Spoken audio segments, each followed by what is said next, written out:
پاکستان کے وزیر اعظم شہباز شریف نے اس منصوبے کی فوری تعریف کی اور ٹرمپ نے اپنے خطاب میں یہ دعویٰ کیا کہ پاکستان کے army chief field marshal Asim Munir بھی اس پر متفق ہیں۔ اگرچہ ٹرمپ کا یہ منصوبہ ان کی چند ماہ پہلے کی پوزیشن سے پیچھے ہٹنے کے برابر ہے، لیکن فیصلہ کن نقطہ یہ ہے کہ غزہ میں کوئی بھی منصوبہ اس وقت تک کامیاب نہیں ہو سکتا جب تک حماس اسے قبول نہ کرے۔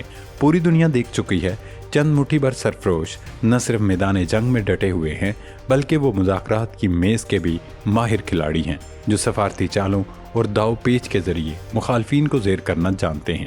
قصہ مختصر یہ کہ حماس اب بھی مکمل طور پر موجود ہے، نہ صرف غزہ کے اندر اسرائیلی فوج کے خلاف بڑے پیمانے پر مزاحمت کر رہی ہے بلکہ اسرائیل کے اندر تک راکٹ داغ رہی ہے۔ یہ رمالی اس کے قبضے میں ہے اور سب سے بڑھ کر مذاکرات میں سرگرم کردار ادا کر رہی ہے۔ یہی وہ حقیقت ہے جس نے اسرائیل کو 2 سال کی مسلسل جنگ کے بعد ایک ہارا ہوا لشکر بنا رکھا ہے۔ امریکی صدر ڈونلڈ ٹرمپ نے 20 نکاتی غزہ امن منصوبہ پیش کیا ہے۔ چونکہ یہ اسرائیل کے حق میں ہے اس لیے نیتن یاہو نے فوراً اسے تسلیم کر لیا۔ اس کی شرائط اگر دیکھیں تو تمام کی تمام حماس کے خلاف ہیں، جیسے حماس تمام یرغمالیوں کو رہا کر دے، لیکن بدلے میں اسرائیل بے گناہ فلسطینیوں کو کب رہا کرے گا اس متعلق کوئی ٹائم فریم نہیں دیا گیا۔ ہر قسم کی فوجی ڈھانچے اور سرنگوں کو تباہ کیا جائے گا۔ مسلم ملکوں کی فوج حماس کو دوبارہ منظم ہونے سے روکے گی۔ اس منصوبے میں کئی بنیادی خامیاں ہیں۔ سب سے پہلی خرابی یہ ہے کہ اس کا مرکزی کردار ٹرمپ خود ہیں، ایک ایسی شخصیت جس کا ماضی اسرائیل نواز رویوں سے بھرا ہوا ہے۔ وہ غیر جانبدار ثالث کیسے بن سکتی ہے؟ پھر فلسطینی اتھارٹی کی اصلاحات کو شرط بنا کر فلسطینی ریاست کے تصور سے واضح انحراف موجود ہے۔ ڈی ریڈیکلائزیشن جیسے الفاظ دراصل اسرائیل کے لیے خطرہ بننے والی مزاحمت کو کچلنے کی چال کے مترادف ہیں۔ اختیاری نقل مکانی بظاہر نرم اصطلاح ہے مگر اس کے پیچھے جبری بے دخلی کی تاریخ کا خوف چھپا ہوا ہے۔ فلسطینی عوام کے نزدیک امریکہ کبھی غیر جانبدار ثالث ثابت نہیں ہوا۔ سلامتی کونسل میں اسرائیل کے حق میں 45 سے زائد ویٹو استعمال کرنے والا ملک فلسطینیوں کے اعتماد پر کیسے پورا اتر سکتا ہے؟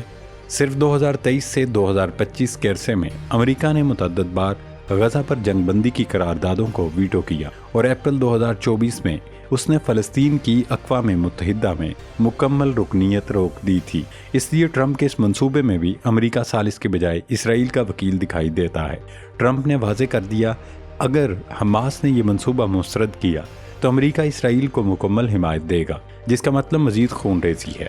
وزیر اعظم شہباز شریف کی جانب سے اس منصوبے کی ستائش پاکستان کے اصولی موقف سے روگردانی اور ریاست کے طے شدہ آفیشیل بیانیے کو کمزور کرنے کی کوشش ہے۔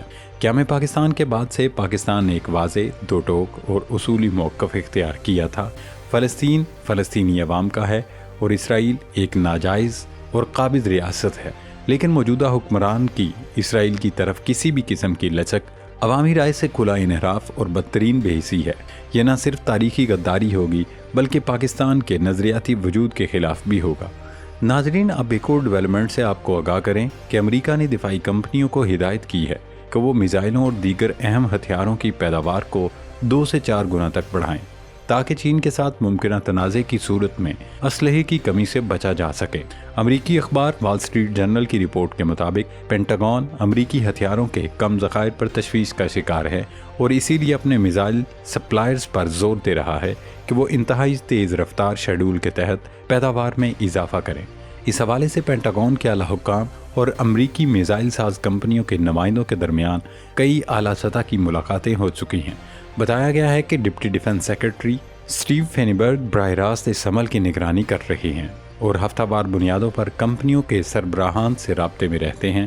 واشنگٹن پوسٹ کے مطابق جون میں ٹرمپ انتظامیہ نے مزید جارحانہ پیداواری اہداف مقرر کیے تھے۔ اس دوران اسرائیل اور ایران کے درمیان 12 روزہ جنگ میں امریکہ نے سینکڑوں جدید میزائل استعمال کیے جس سے امریکی ذخائر مزید کم ہو گئے۔ ذرائع کے مطابق پینٹاگون چین کے ساتھ ممکنہ جنگ کے لیے 12 ہتھیاروں کو ترجیح دے رہا ہے، جن میں patriot interceptor missile, long range anti ship missile, standard missile 6، precision strike missile اور joint air service stand off missile شامل ہیں۔ ان میں خاص طور پر پیٹریاٹ میزائل کو اولین ترجیح دی جا رہی ہے کیونکہ لاک ہیڈ مارٹن عالمی طلب کو پورا کرنے میں ناکام رہی۔ ستمبر میں امریکی فوج نے لاک ہیڈ مارٹن کو تقریباً $10 ارب کا ٹھیکہ دیا جس کے تحت وہ 2024 سے 2026 کے درمیان تقریباً 2000 PAC-3 میزائل تیار کرے گی۔ پینٹاگون چاہتا ہے کہ مستقبل میں ہر سال اتنے ہی پیٹریاٹ میزائل تیار کیے جائیں اور عسکری تیاریوں کو تیز کیا جا رہا ہے۔ تاہم براہ راست امریکہ چین ٹکراؤ کا راستہ خطرناک، غیر یقینی اور عالمی معیشت سمیت ہر فریق کے لیے تباہ کن ہوگا۔ اس لیے امکان یہی ہے کہ مقابلہ زیادہ تر سیاسی اور اقتصادی میدان میں ہوگا۔ کھلی اور مکمل جنگ کا امکان کم ہے، لیکن اگر چین اور امریکہ میں جنگ چھڑ گئی تو پھر پاکستان کے لیے بھی یہ کڑا امتحان ہوگا کہ وہ چین کے ساتھ کھڑا رہتا ہے یا امریکی دباؤ کی وجہ سے غیر جانبداری اختیار کرتا ہے۔ ایک بات تو طے ہے کہ آنے والے دن ہرگز پاکستان بلکہ جنوبی ایشیا کے لیے آسان نہیں ہوں گے۔ اللہ رب العزت پاکستان کا حامی و ناصر ہو اور مملکت خداداد کی حفاظت فرمائے۔ پاکستان زندہ باد۔